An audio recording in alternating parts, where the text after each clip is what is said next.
Afternoon, everyone. It is Caitlin, and today we are making a late 1860s to very early 1870s cotton plaid dress.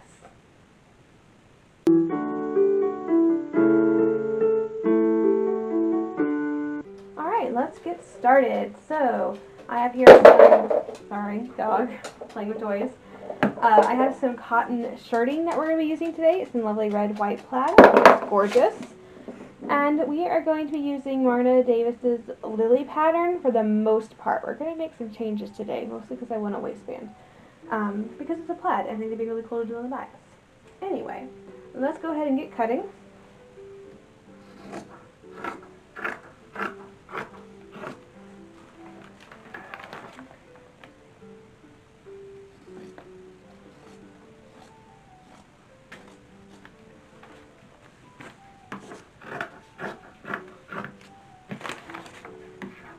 I'm going to take at least an inch off the shoulder seams in just a second, as well as taking about an inch and a half off the waistline because we're going to put in a waistband. Actually, not quite an inch and a half. I think we're going to do like an inch and a quarter. There we go.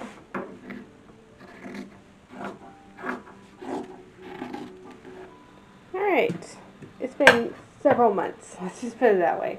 I haven't needed it. It's been winter and I didn't need a light cotton dress. So finally it's spring again. And I'm ready to get working on this. I think I'm going to wear it Saturday, and it is Monday night, about an hour after I should be in bed, because that's kind of how I roll. I think I've decided I'm not going to line this one. I'm going to leave it unlined, and then probably wear a corset cover if it's kind of sheer, which I don't think it is. I think I'll be fine without it. It's just going to, keep cool. What I might do is line just under the arms. That way it'll catch perspiration and that sort of thing. I know I've seen that on originals. It's a technique we haven't done on the channel yet. I'm just going to use this fabric. I apparently bought a ton of this. I want to make a whole other dress out of it. Actually, oddly enough, one of the originals I handled, I think one of the first originals I ever handled, which is partially lined like this, and it was also a red plaid cotton dress. But it was 1865, not this. 1875. About 10 years difference. Okay. And then up here.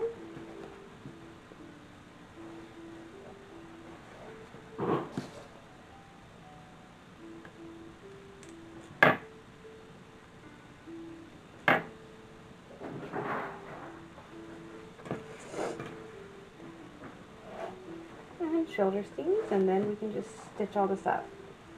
Alright, so let's put sleeves together. So we did the bodice already. I went ahead and stitched up the side seams of the skirt. Didn't feel the need to film that because it's literally just the side seams of a skirt. However, I am now realizing that I forgot to put in the pocket, which is why I really should be sewing things this hour at night, because I tend to do things like that. But that's a pretty easy fix. So let's take out a little bit of the side seam tomorrow and then fix that. And then I've been using a little bit of the bias on the other one, so I stitched them together, to kind of put a facing there. It's just, on the bias. So this is the right side of the sleeve. It's just there to finish off that edge. So I'll probably whip stitch that down. But other than that, the sleeve should basically be done. I don't think, let me rephrase that. I'm not going to trim this dress now, simply because I don't have a lot of time before Saturday, and usually trimming takes a lot of time. And so I think I'm going to just make up the dress and wear the dress, and then at a later date trim it with, the bias things. So I think I'm not going to do any ruffles for this one. I think I'm just going to do bias trim. Whereas the last time I made this pattern, I did basically a copy of the original. So it was bias trim on the skirt, but then ruffles on the bodice. And I think I'm just going to do bias trim everywhere. It's going to be easier, I think, in the long run. But I'm not going to do that right now. So we're going to leave it plain after I get it finished off. Alrighty, so I haven't done too much. Those are sleeves. Here it is. Okay, so I ironed in the fronts. I haven't put any closures on yet. I need to decide. I'm going to do buttons, actually. These are just sitting right here. I think I can live with that. Nice little pop of color. Okay, cool. We're going to use some of these. I'm going to do buttons and buttonholes. What else did I do? I put piping in the arm's eye and gathered the bottom, but I haven't actually put it to a waistband yet, so let's go ahead and do that. So I cut the bias waistband, but the lining I'm going to cut on the straight, because I really don't want any of the benefits of bias. I just want the pretty design on the bias. I have the bias cut upside down. I have the bias cut to sides, but I don't have the lining cut to sides. Wait, is it 7.5 or 7.25? So it should be 7.25. There's 7.25. Okay. So this seam.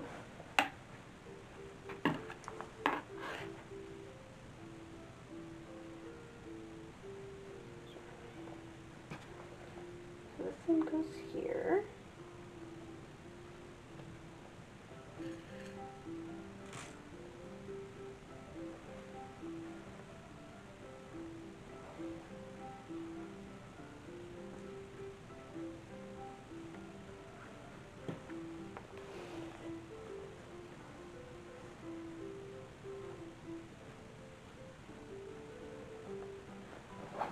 This will get sewn on by machine, yes.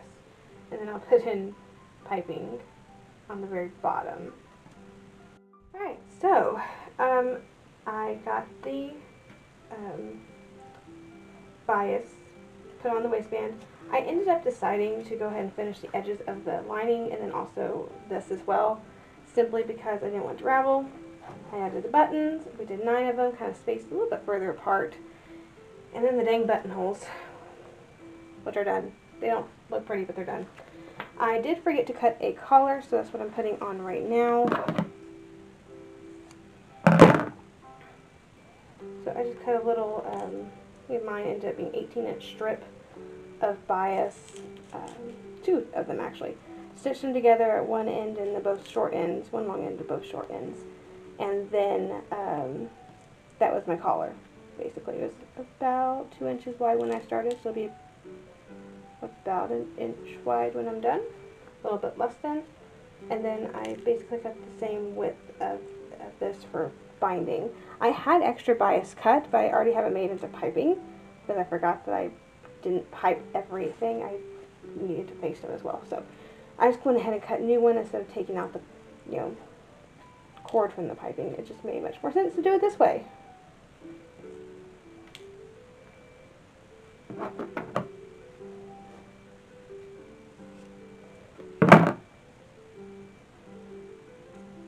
Okay. So we're going to stitch that. Oh, I probably should have done this all. Okay. Probably should have done the bias all the way to the edge. I will fix that. That way these raw edges are finished. We can do the same thing on the other end. Sew this, and then we'll talk about turning it under and make it all look right. Alright, with that sewn in, we're just going to fold this under twice. Now we have a nice finished edge instead of that raw edge. It's going to help my collar stand up.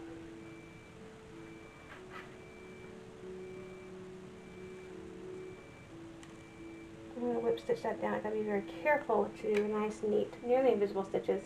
Normally I would just stitch it into the lining, that way it wouldn't show from the fashion fabric. We don't have a lining here, so I'm going to be extra careful with my stitching.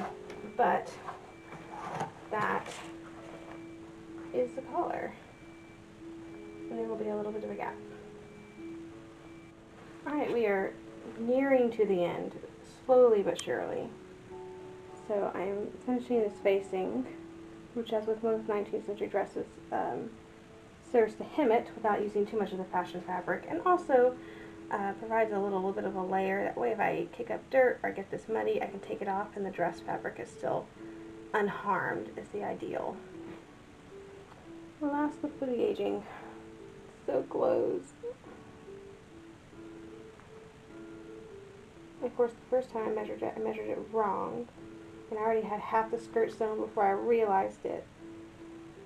So it was just where the seams were. There was the second seam is supposed to be where it's supposed to match up exactly with the side seam. Unfortunately, I counted off to the third seam, and so I was wondering why it was so bunched up right here to the side seam, and then it was like super loose in the back. But I like did my gauging stitches to where they're super tiny up front because there's less fabric. That way the gathers would look pretty even.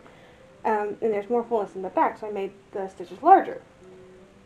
But still, it shouldn't have been like that. And I kind of knew something was up, but I just kept going, and then I finally realized my mistake, and I had to take out half of the skirt.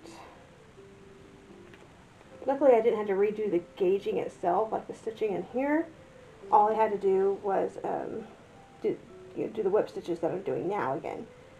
Because the gauging was fine. It matched the waistband. I just need to redistribute the gathers to be more in the back and less in the front than when I had it. But it's like 12:30 in the morning, and I get to wear this dress in a couple hours. That's what my friend Peggy says. If it's not made last minute, it's not made by me. One last thing I think I'm going to do, just because I can, and given what I know about extant garments, I probably should. And I have to take this little hole down here. Where did it go? This part, and like fold it over just a little bit and stitch down. And do it right on that little white line.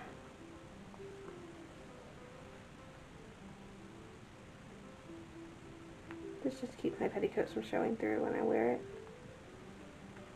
Alright, now the dress is done, ready to be worn. I can go get some sleep because I've already packed everything else up. And I get to wear the dress tomorrow. Alright, and here we are.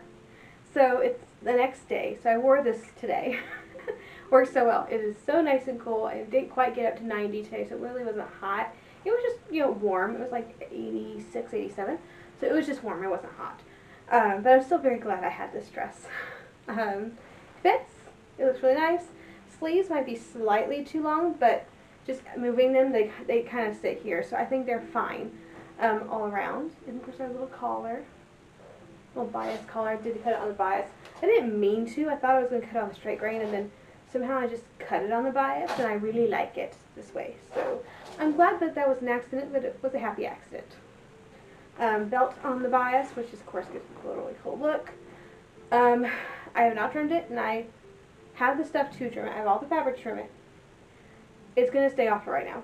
And then I can decide at a later date whether I want to trim it and want to finish the underskirt or overskirt, whatever thing is. If I want to finish the overskirt or not. So, as of right now, this is going to be what it stays as. It's getting towards the hotter month. I'm going to need a really cool working dress for Pioneer Farms, and this is the only option. I don't do a lot of 1870 stuff, so I don't want to make another dress and have this be the fancier dress. I just want a plain working dress for right now, and then maybe I'll do the trim on it eventually, and then do the overskirt that I can take on and off as needed. As of right now, it's going to stay the way it is. So, yeah. Buttons are really cute. Worked out really well. It fits really well. It's a little tight in the waist, but I think that may be because I set all my skirts on my waist instead of slightly below my waist, like I normally do. So I don't know why I did that this morning, but so it's pulling slightly, but it's literally like half an inch. And so if I just had the petticoat sitting just a little bit below, this wouldn't be happening. So I'll show you the back.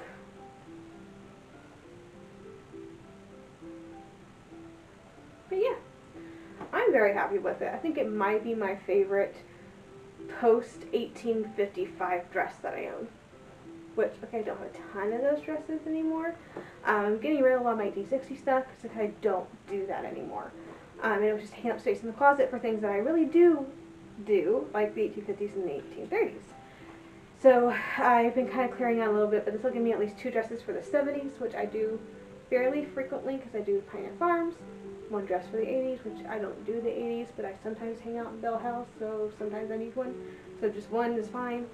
And then I'm keeping a couple of 60s dresses, and the rest are going to be 50s and 30s. So the first half of the 19th century. But as far as a second 1870s dress and a nice cool dress for the 1870s, this is really nice.